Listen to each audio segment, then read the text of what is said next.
নমস্কাৰ পুনৰ স্বাগতম জনাইছোঁ চেনেলটোৰ নতুন আৰু এটা ভিডিঅ'লৈ। তো 22 মে তাৰিখৰ আমি ফাৰ্ষ্ট আৰু ছেকেণ্ড শিফ্টৰ মেমৰি বেছড কুৱেশ্যনখিনি অলৰেডি ডিছকাছ কৰিছোঁ। তো থাৰ্ড শিফ্টৰ কেইটামান কুৱেশ্যন লৈ আহিছোঁ, 10টাৰো অধিক কুৱেশ্যন আছে। গতিকে বলক এই ৰিভিউ ভিডিঅ'টো আৰম্ভ কৰোঁ। আৰু আমাৰ টেলিগ্ৰাম চেনেলটোত জইন হ'বলৈ এই কিউআৰটো স্কেন কৰি জইন হ'ব পাৰে, নাইবা এই লিংকটো ডেছক্ৰিপশ্যন বক্সত দিয়া আছে। আপোনালোকৰ যিসকলে এক্সাম দি আহিছে তেওঁলোকে কুৱেশ্যনবিলাক এই চেনেলটোত হোৱাটছআপ কৰি পঠাই দিব। So, প্ৰথম প্ৰশ্নটো হৈছে which traditional bull taming sport is played during the Mattu Pongal festival in Tamil Nadu? তো তামিলনাডুত এই মট্টু পংগল উৎসৱটো পালন কৰা হয়। তো এই উৎসৱৰ সময়ত কোনটো পৰম্পৰাগত খাৰ বক কৰা খেল খেলা হয়? তো সেই খেলবিধৰ নাম ইয়াতে ক'বলৈ গৈছে। খেলবিধৰ নাম হৈছে জালিকাট্টু, অপশ্যন এ। Next question হৈছে who publishes the National Multi-Dimensional Poverty Index report? ৰাষ্ট্ৰীয় বহুমাত্ৰিক দৰিদ্ৰতা সূচকাংক প্ৰতিবেদনটো কোনে প্ৰকাশ কৰে? তো নেশ্যনেল মাল্টি-ডাইমেনশ্যনেল প্ৰভাৰ্টি ইণ্ডেক্সটো পাব্লিছ কৰে নীতি আয়োগে। নীতি আয়োগ কেতিয়া এষ্টাব্লিছ হৈছিলে? 2015 চনত। আৰু ইয়াৰে হেডকোৱাৰ্টাৰটো আছে নতুন দিল্লীত। নেক্সট কুৱেশ্যনটো হৈছে how many types of free kick are there in football? তো ফুটবল খেলত কেই প্ৰকাৰৰ ফ্ৰী কিক থাকে? ফুটবলত ফ্ৰী কিক কিমান প্ৰকাৰৰ থাকে? তো ফুটবল খেলত ফ্ৰী কিকৰ টাইপ হৈছে দুটা। টু হ'ব শুদ্ধ উত্তৰ। এটা হৈছে ডিৰেক্ট আৰু এটা হৈছে ইনডিৰেক্ট ফ্ৰী কিক।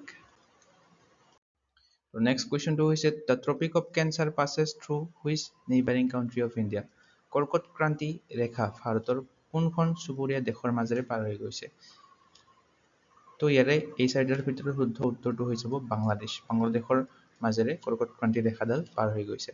তো ভাৰতৰ দুখন চুবুৰীয়া দেশৰ মাজেৰে পাৰ হৈ গৈছে। এখনটো আমি পঢ়িলোঁ বাংলাদেশখন আৰু আনখন হৈছে ম্যানমাৰ। আৰু ভাৰতৰ মাজেৰেও পাৰ হৈ গৈছে কৰ্কট ক্ৰান্তি ৰেখাডাল। টোটেল 8খন, অৰ্থাৎ 8খন ৰাজ্যৰ মাজেৰে পাৰ হৈ গৈছে কৰ্কট ক্ৰান্তি ৰেখাডাল। আৰু সেই 8খন ৰাজ্য হৈছে গুজৰাট, তাৰপিছত ৰাজস্থান, মধ্যপ্ৰদেশ, ছত্তীশগড়, ঝাৰখণ্ড, তাৰপিছত ৱেষ্ট বেংগল অৰ্থাৎ পশ্চিমবংগ আৰু নৰ্থ ইষ্টৰ ত্ৰিপুৰা আৰু মিজোৰামৰ মাজেৰে পাৰ হৈ গৈছে। নেক্সট এটা কুৱেশ্যন আহিছিলে in 2009 at which place did Usain Bolt create history by completing the 100-মিটাৰ ৰেচ ইন 9.58 ছেকেণ্ড? অৰ্থাৎ 2009 চনত 9.58 ছেকেণ্ডত 100 মিটাৰ দৌৰ সম্পূৰ্ণ কৰি উছেইন বল্টে কোনখন ঠাইত ইতিহাস সৃষ্টি কৰিছিলে? তো 2009 চনত ৱৰ্ল্ড এথলেটিক চেম্পিয়নশ্বিপ খেলখন হৈছিলে। তো বাৰ্লিনত উছেইন বল্টে এই ৰেকৰ্ডটো কৰিছিলে। বাৰ্লিন জাৰ্মানীত অৱস্থিত। নেক্সট কুৱেশ্যনটো হৈছে according to the Energy Transition Index 2025 what rank did China achieve? অৰ্থাৎ এনাৰ্জি ট্ৰানজিশ্যন ইণ্ডেক্স 2025 অনুসৰি চীনে কোনটো স্থান লাভ কৰিছিলে? তো চীনে লাভ কৰিছিলে 12 অৰ্থাৎ 12তম স্থান। টপ 3 কাউণ্ট্ৰি কেইখন আছিলে? প্ৰথমখন হৈছে ছুইডেন, শীৰ্ষ স্থান লাভ কৰা কাউণ্ট্ৰিখন মনত ৰাখিব। দ্বিতীয় স্থান লাভ কৰিছিলে ফিনলেণ্ডে, তৃতীয় স্থান লাভ কৰিছিলে ডেনমাৰ্কে। আৰু আমাক যদি ভাৰতৰ পজিশ্যনটো সোধে, ভাৰতে লাভ কৰিছিলে 2025 চনৰ এনাৰ্জি ট্ৰানজিশ্যন ইণ্ডেক্সত 71st অৰ্থাৎ 71তম। নেক্সট কুৱেশ্যনটো হৈছে Jabro is a famous folk dance of which union territory or state? তো জাব্ৰো নামৰ এই প্ৰসিদ্ধ লোকনৃত্যটো কোনখন কেন্দ্ৰীয় শাসিত অঞ্চল বা ৰাজ্যৰ এটা নৃত্য হয়, লোকনৃত্য হয়? তো লাডাখ ইউটিৰ চাংখাং নামৰ এখন ঠাইত এই প্ৰসিদ্ধ লোকনৃত্য যিটো হৈছে জাব্ৰো, এইটো পাৰফৰ্ম কৰা হয়। নেক্সট কুৱেশ্যনটো হৈছে which of the following objectives was included in the 10th Five-Year Plan of India? ভাৰতৰ 10ম পঞ্চবাৰ্ষিক পৰিকল্পনাৰ উদ্দেশ্যসমূহৰ ভিতৰত তলৰ কোনটো অন্তৰ্ভুক্ত আছিলে? 10th FYP অৰ্থাৎ 5-year plan। তো to increase the birth rate of women and children এইটো ইনক্লুড নাছিলে, গতিকে ইয়াৰে অপশ্যন এইটোৱে শুদ্ধ হ'ব, to improve the literacy rate. সাক্ষৰতাৰ হাৰ উন্নত কৰা আছিলে উদ্দেশ্য। নেক্সট কুৱেশ্যনটো হৈছে what is complete government control over place institution or system called. কোনো এখন ঠাইৰ প্ৰতিষ্ঠান বা ব্যৱস্থাৰ ওপৰত চৰকাৰৰ সম্পূৰ্ণ নিয়ন্ত্ৰণ থকাক কি বুলি কোৱা হয়? তো এইটোক কোৱা হ'ব প্ৰশাসন বা চৰকাৰী নিয়ন্ত্ৰণ, অৰ্থাৎ administration or government control. Next question to say in common or technical language, what is the term used for a key that can open all the kinds of lock? মানে সাধাৰণ বা কাৰিকৰী ভাষাত সকলো ধৰণৰ তলা খুলিব পৰা চাবিটোক কি বুলি কোৱা হয়? মানে সেই চাবিটোৰে গোটেইবিলাক লক খুলিব পৰা যাব, এইটোক কোৱা হয় মাষ্টাৰ কি বুলি। অপশ্যন ডি টো কাৰেক্ট। নেক্সট এটা এনেকুৱা ষ্টেটমেণ্ট কুৱেশ্যন আহিছিলে G20 ছামিটৰ ওপৰত। ইট ইজ হেল্ড এভৰি ইয়াৰ, তো এইটো শুদ্ধ হয়, প্ৰতি বছৰে G20 ছামিট অনুষ্ঠিত হয়। আৰু এটা ছেকেণ্ড ষ্টেটমেণ্টটো দিয়া আছে G20 summit has never been held in India. তো G20 ছামিট ভাৰতত অনুষ্ঠিত হৈছিলে 2023 চনত নতুন দিল্লীত, যিটো 18তম এডিশ্যন আছিলে।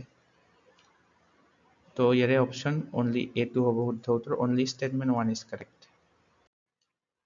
নেক্সট এটা কুৱেশ্যন মেথছৰ, the ratio' of ages of two person is 7:8 and sum of their age is 75।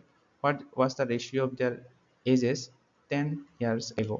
মানে দুজন ব্যক্তিৰ বয়সৰ অনুপাত 7:8 দিয়া আছে, আৰু তেওঁলোকৰ বয়সৰ যোগফলটো দিয়া আছে 75। 10 বছৰ আগতে তেওঁলোকৰ বয়সৰ অনুপাত কিমান আছিল আমি উলিয়াব লাগে। যেহেতু বৰ্তমান বয়সৰ অনুপাতটো আমাক দিয়া আছে 7:8, ধৰি ল'ম আমি মানৱ দুজনৰ বৰ্তমান বয়স 7x আৰু 8x, আৰু আমাক দিয়া আছে তেওঁলোকৰ যোগফল, অৰ্থাৎ 7x plus 8x is equal to 75। যোগফলটো দিয়া আছে, গতিকে ইয়াতে হৈ যাব 15x ইজ ইকুৱেল টু 75। তো এক্সৰ আমি ভেলুটো পাই যাম, এক্সৰ ভেলুটো হৈ যাব ইয়াতে 75 আৰু দি 15। তো এক্সৰ ভেলুটো আমি পাই যাম 5, যিহেতু 15 5 গুণ 75 হয়। তো কাৰেণ্ট এজটো আমি ইয়াতে পাই যাম লগে লগে 7x, অৰ্থাৎ 7 পূৰণ 5 কিমান হ'ব 35, এজনৰ বয়স হ'ব 35, আৰু 8x অৰ্থাৎ 8 ইনটু 5, আৰু এজনৰ বয়স হ'ব 40। তো আমাক সুধিছে যে 10 বছৰ আগতে তেওঁলোকৰ বয়সৰ অনুপাত কিমান আছিলে। তো যিহেতু কাৰেণ্ট এজটো হৈছে এজনৰ 35 আৰু আন এজনৰ 40, তো ইয়াৰে 10 বছৰ আগতে প্ৰথমজনৰ কিমান হ'ব 25 হ'ব, আৰু এখেতৰ হ'ব 30। তো অনুপাতটো আমাক ক'বলৈ কৈছে, তো অনুপাতটো হৈ যাব 25:30। তো এইটোক যদি আমি কেনচেল কৰোঁ, 5 5 গুণ 25, 5 6 গুণ 30, তো অনুপাত আমি পাই যাম 5:6, অপশ্যন চি। নেক্সট কুৱেশ্যনটো হৈছে the perimeter of a square is 28 cm, what will be its area? তো বৰ্গক্ষেত্ৰৰ পৰিসীমা দিয়া আছিলে 28 cm, ইয়াৰ কালি কিমান হ'ব আমি ক'ব লাগে। তো একেবাৰে সহজ প্ৰশ্ন। তো বৰ্গৰ যদি আমি এটা ছাইড x বুলি ধৰি লওঁ, আমি জানো যে বৰ্গৰ পৰিসীমাৰ ফৰ্মুলাটো হৈছে 4 ইনটু ছাইড, অৰ্থাৎ 4 ইনটু x ইকুৱেল টু 28 হৈ যাব। তো এক্সৰ ভেলুটো আমি পাই যাম, অৰ্থাৎ এটা ছাইডৰ ভেলুটো আমি পাই যাম 4ৰে 7ৰে পূৰণ কৰিলে 28 হয়। তো এক্সৰ ভেলু আমি পাই যাম 7 cm। 7 cm এটা বাহুৰ দৈৰ্ঘ্য। তো কালিৰ ফৰ্মুলাটো হৈছে ছাইড স্কুৱেৰ, অৰ্থাৎ 7ক স্কুৱেৰ কৰিলে আমি ইয়াৰ কালিটো পাই যাম 49 cm² হৈ যাব, শুদ্ধ উত্তৰ অপশ্যন এ। তো এটা হিন্দী গ্ৰামাৰৰ কুৱেশ্যন, নিম্নলিখিত में से शुद्ध वर्तनी वाला शब्द चयन करें। তো পুত্ৰী শব্দটোৰ হিন্দী কাৰেক্ট স্পেলিং কোনটো হ'ব? তো এই চাৰিটা অপশ্যনৰ কোনটো অপশ্যন শুদ্ধ হয় আপোনালোকে কমেণ্ট কৰি জনাব। আৰু আপোনালোকে যদি আমাৰ চেনেলটোৰ কাৰেণ্ট এফেয়াৰ্ছৰ নোটছ কিনি ল'ব বিচাৰে, এই কাৰেণ্ট এফেয়াৰ্ছৰ PDF খন ল'ব পাৰে। এই নম্বৰটোত হোৱাটছআপ কৰি আপোনালোকে এই PDF খন ল'ব পাৰে মাত্ৰ 75 rupeesত। সো ভিডিওটো চাই কেনে পালে আপোনালোকে কমেন্ট সেকশনত জনাবলৈ নাপাহৰিব লগতে কাৰ কাৰ এক্সাম নেক্সট দিনকেইটা আছে আপোনালোকে কমেন্টত জনাবলৈ নাপাহৰিব ভিডিওটো চাই যদি ভাল পায় লাইক এটা কৰি দিব আৰু লাইক কৰাৰ পিছত এটা হাইপ বটন আপোনালোকে দেখা পায় সেই হাইপ বটনটো প্লিজ ক্লিক কৰি দিব আগন্তুক এনে ধৰণৰ পাঠ্যক্ৰমৰ বাবে কন্টেন্টবিলাক আৰু আমাৰ চেনেলটো সাবস্ক্ৰাইব কৰি ল'ব নেক্সট এক্সাম বিলাকৰ শিফ্ট বিলাকৰ ৰিভিউ পাবলৈ